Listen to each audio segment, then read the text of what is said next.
एक नारी जब कहीं जाती है तो कहती है मैं अकेली कैसे जाऊंगी, पर शिव पुराण कहती है कि शंकर भगवान का आधा स्वरूप प्रत्येक नारी के साथ रहता है। शिव भी तुम्हारे भीतर है और शक्ति भी तुम्हारे भीतर है।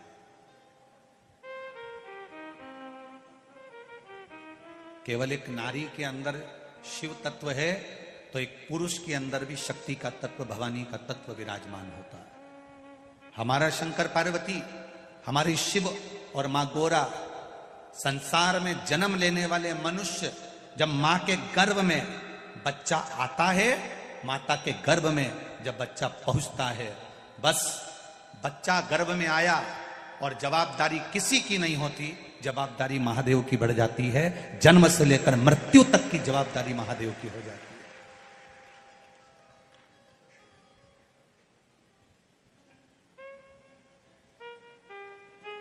इस व्यासपीठ में देखा है कई बार, कोई बच्चा गर्भ में अटक गया, कोई बच्चा गर्भ में नाल में फंस गया, कोई कहता है कि इसकी नाक नहीं आई, कोई कहता है कि इसका चेहरा नहीं आया, कोई कहता है इसकी धड़कन नहीं आई, कोई लिख के भेज, ये पत्र कोई साधारण है, कोई लिख कर भेजता है। दोपहर के बाद में तोड़ी गई बेलपत्र, दोपहर के बाद अगर हम बेलपत्र को तोड़कर शंकर भगवान को समर्पित करते हैं तो शिव उसे स्वीकार नहीं करते। फूल, सूर्य की किरण निकलती है, प्रकाश थोड़ा सा हो जाता है, थोड़ा सा उजाला हो जाए और रात्रि सूर्य अस्त के पहले पुष्प को हम तोड़ सकते हैं, फूल हम तोड़ सकते। बेलपत्र सुबह से लेकर दोपहर तक हम तोड़ सकते हैं, पर दोपहर के बाद में बेलपत्र को नहीं तोड़ा जाता।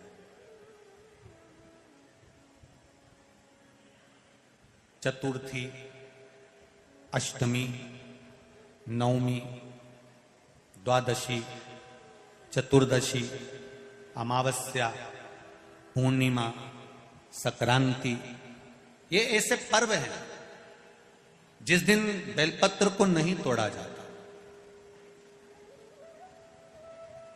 चतुर्थी, अष्टमी, नवमी, द्वादशी, चतुर्दशी, अमावस्या, पूर्णिमा, संक्रांति, ये वो पर्व है जिस पर बेलपत्र को नहीं तोड़ा जाता। पुरानी बेलपत्र 1 महीने पुरानी भी रखी है। पुरानी बेलपत्र मंदिर के बाहर भी अगर निर्माल्य में उतरी हुई बेलपत्र किसी डलिया में पड़ी है, बहुत सारी बेलपत्र अगर किसी ने ले जाकर निर्माल्य को कहीं ले जाकर पटक भी दिया है मंदिर के कोने में, वहां से बेलपत्र उठा लो, उसको धो लो, साफ कर लो, वापिस ले जाकर महादेव को चढ़ा दो, वो स्वीकार कर लो। पशुपति व्रत कर रहे हो, चतुर्थी पड़ गई, अष्टमी पड़ गई, द्वादशी पड़ गई, बच्चों से मत कहो कि बेलपत्र तोड़ कर लाओ, बच्चों से कहो जाओ शंकर जी के मंदिर में कहीं डलिया में कहीं एक आध 2 बेलपत्र भी, 1 बेलपत्र भी अगर कहीं साइड में पड़ी हो, उसको उठा लाओ, धो, बाबा के थाली में रख लो और पशुपति व्रत पर भी चढ़ा दो। दोपहर के बाद में पूजन करने जा रहे हो, बेलपत्र दोपहर के बाद ना तोड़वाइए। फूल सुबह प्रकाश होने से लेकर रात्रि को, शाम को जब सूर्य अस्त हो उसके पहले फूल आप तोड़ लो, मना नहीं है, दिन भर का समय आपके पास है, पर रात्रि में फूल नहीं तोड़ा जाता। शंकर भगवान पर समर्पित कोई प्रसाद शिव जी को चढ़ाया गया, कोई प्रसाद रात भर नहीं रखना चाहिए। आप लोग तो संकट सोमवार अगर किसी ने करे हो, किसी ने करे संकट सोमवार या 16 सोमवार, हाथ उठाओ, किस किस ने करे हैं, पहले करें आप लोगों ने, रखो। जो लोग 16 सोमवार करे हुए होते हैं, संकट सोमवार करे हुए होते हैं, उनको मालूम होता है, उनके स्मरण में रहता है कि संकट सोमवार का जो प्रसाद होता है उसको रात भर नहीं रखते। उसका कारण स्कंद पुराण में भी कहा गया, उसका कारण शिव महापुराण में भी वर्णन किया गया। शंकर भगवान का प्रसाद का प्रसाद अगर जितना जितना अंधेरा बढ़ते चले जाता है, जितना जितना रात्रि होती चली जाती है और दूसरा दिन अगर लग जाता है, तो उस प्रसाद पर आपका हक नहीं रहता, उस प्रसाद पर फिर चंड का हक हो जाता, फिर उनके गणों का हक हो जाता, फिर आपका हक समाप्त हो। तीसरी बात का स्मरण करिएगा, एक तो बेलपत्र दोपहर के बाद न तोड़िए, दूसरा पुष्प रात में ना तोड़िए, तीसरा चतुर्थी, अष्टमी, नवमी, द्वादशी, अमावस्या, पूर्णिमा, चतुर्दशी, संक्रांति, इस पर बेलपत्र ना तोड़िए। मंदिर की चढ़ी हुई, कहीं रखी हुई, कहीं अगर निर्माल्य में भी कहीं ले जाकर पड़ी है, वो भी समर्पित कर सकते हो। बेलपत्र तो यहां तक वर्णन करती है कि अष्टमी नवमी दोनों पड़ रही है और आपको बेलपत्र की जरूरत पड़ रही, तो एक बेलपत्र को आप एक बेलपत्र को या तो वस्त्र में संजो कर रख लो, रख सकते हो, संभाल के रख लो, ना बने तो तुम्हारी जो पाठ पढ़ने की पुस्तिका होती है, जिसको तुम भजन गा लेती हो, पढ़ लेती हो, राम रक्षा स्तोत्र, हनुमान चालीसा, गोवर्धन चालीसा, जो पढ़ लेती हो, वही उसी में रख लिया और वही बेलपत्र वापिस हमको प्राप्त हो गई। हमने वही शिव जी को वापिस चढ़ा दी और उससे हमको फल की अनुभूति प्राप्त हो गई। जरूरी नहीं है तोड़।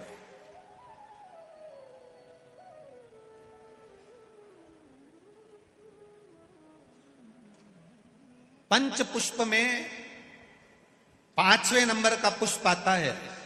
भगवान शंकर आनंद के साथ में विराजमान थे और देवताओं ने जब मंथन किया, उस मंथन में जो विष निकला, वो विष देवादिदेव महादेव को दिया गया।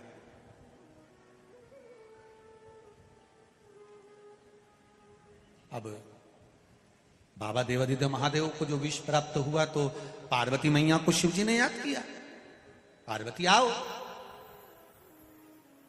ये एक चतुर्पति की विद्वत्ता है। एक विद्वान पति जो होता है, चतुर्पति जो होता है, उसकी विद्वत्ता जो होती है, उसको दर्शाया है मेरे महादेव ने। बहुत विडंबना में जीवन चल रहा, बहुत परेशानी में चल रहा, बहुत टेंशन चल रहा, पति किसी को बताना पसंद नहीं करता, बहुत चिंता है, घाटा लग गया, कर्जा बढ़ गया, तकलीफ हो गई, रोग हो गया, बीमारी हो गई, कुछ गलत कर आया, कुछ अच्छा कर आया, किसी को बताए ना बताए, पत्नी को एक बार बोल कर देखना, वो तुमको विल पावर मजबूत करेगी, कह देगी चिंता मत करो, मैं हूं और आप हो, सब करेंगे। पर पति पत्नी को ऐसा धुतकार, तू चुप रहे, तेरे में अक्ल नहीं है, तू तो पगली है। अरे भाई, इसने तेरे से कहा था कि तू कर्जा करके आ। इतनी माताएं बैठी है, इतनी और इतनी टीवी पर कथा सुन रही हैं, एक माता ने कभी अपने पति से कहा हो कि तुम कर्जा करो, चोरी करो, डाका डाल के लाओ? कोई नारी अपने पति को चोरी करता नहीं देखना चाहती, कोई पत्नी अपने पति को डाका डालते नहीं देखना चाहती, कोई पत्नी अपने पति को कर्जे में डूबते हुए नहीं देखना चाहती। पत्नी हमेशा पति को चंद्रमा की रोशनी की तरह बढ़ती हुई देखना चाहती है, सूरज की रोशनी की तरह बढ़ते हुए। अब कर्जा हो गया, तकलीफ आ गई, बुरा करिया है, बेकार काम करिया है, तो घबराना नहीं। अपनी धर्म पत्नी को एक बार आद्य शक्ति समझकर, पार्वती समझकर, शिव की शक्ति समझकर उसको भी अपनी बात कहो, दिल से कहो, जो सच है उसको कहो।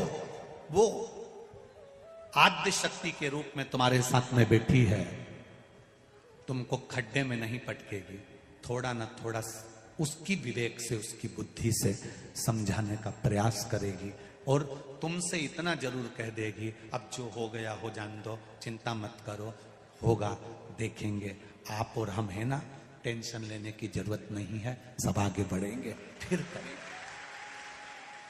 ये नारी का बल है, ये नारी की बलता है, ये उसका धैर्य है।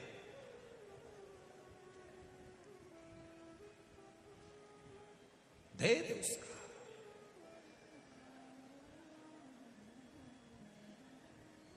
पत्नी मर गई, पति टूट गया। क्यों भैया? आज तुम मदिरा की दुकान पर खड़े थे, क्या बात है? बहुत गम था इसलिए पी ली। अच्छा, पत्नी का पति किसी का मर जाता है, कोरोना में चले गया, इसको गम नहीं था, ये नहीं गई। तुम्हें गम था, कर्जे में लदालुम हो गए, गम हो गया। किसी ने कुछ कह दिया, गम हो गया। झगड़ा हो गया, गम हो गया। और तुम मदिरा की दुकान पर चले गए।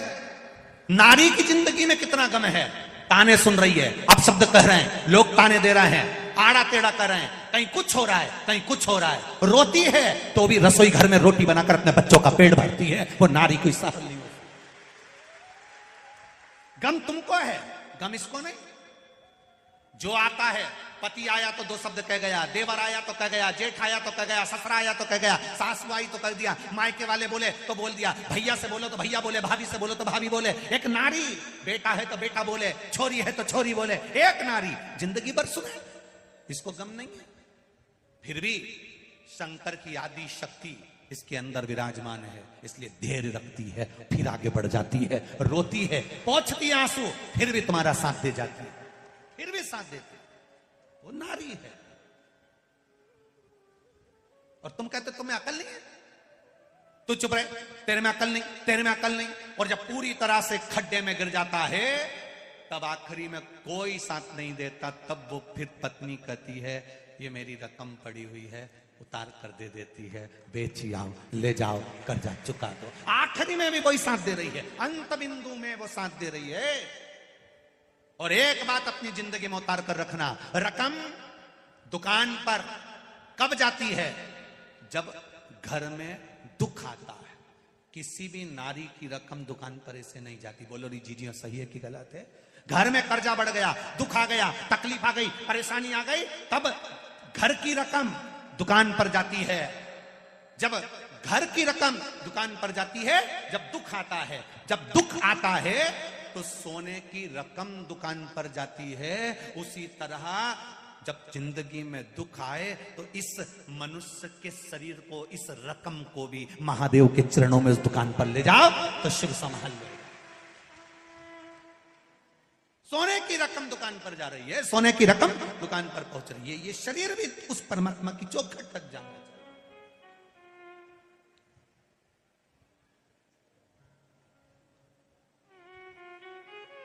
हम उसके भरोसे।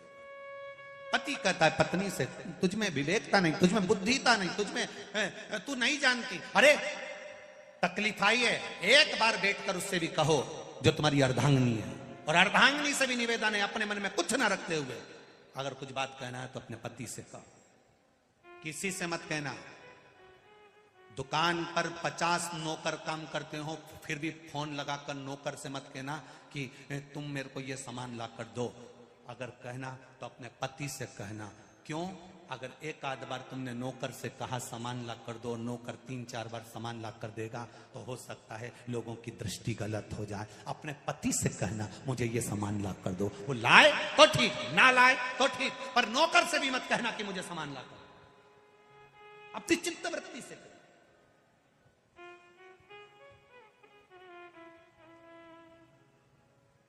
जाओ, मुझे ये सामान चाहिए। कितना सुंदर संवाद है।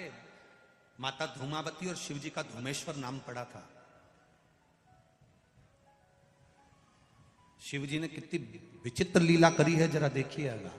गणेश जी रोते हुए आते हैं और माता पार्वती से कहते हैं मां मुझे भूख लगी है। कार्तिकेय षडानंद रोते हुए आते हैं, मां मुझे भूख लगी है। अशोक सुंदरी रोते हुए आती है और कहती मां मुझे भूख लगी है। और शंकर जी अखंड समाधि में लीन, तप साधना में लीन, भूख लग रही है। माता पार्वती ने देखा कुछ भी नहीं था। क्या दूं बच्चों को? अगर मेरे स्तनों में दूध होता तो मैं अपने बच्चों को पिला देती, पर स्तन भी नहीं है। क्या दूं? भूख से बिलख रहे भगवान गणेश जी, कार्तिकेय, अशोक सुंदरी सब भूख से बिलख रहे थे।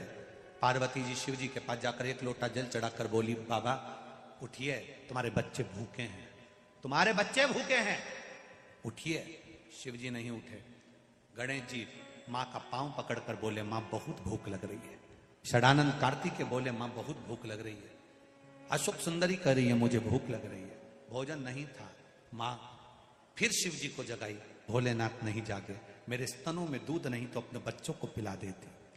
अब वो स्तन में दूध लाने के लिए मां ने क्या लीला रच दी, क्रोध में आ गई पार्वती जी। अपने बच्चों को भूखा मरते हुए कोई नारी नहीं देख सकती, कोई नारी नहीं।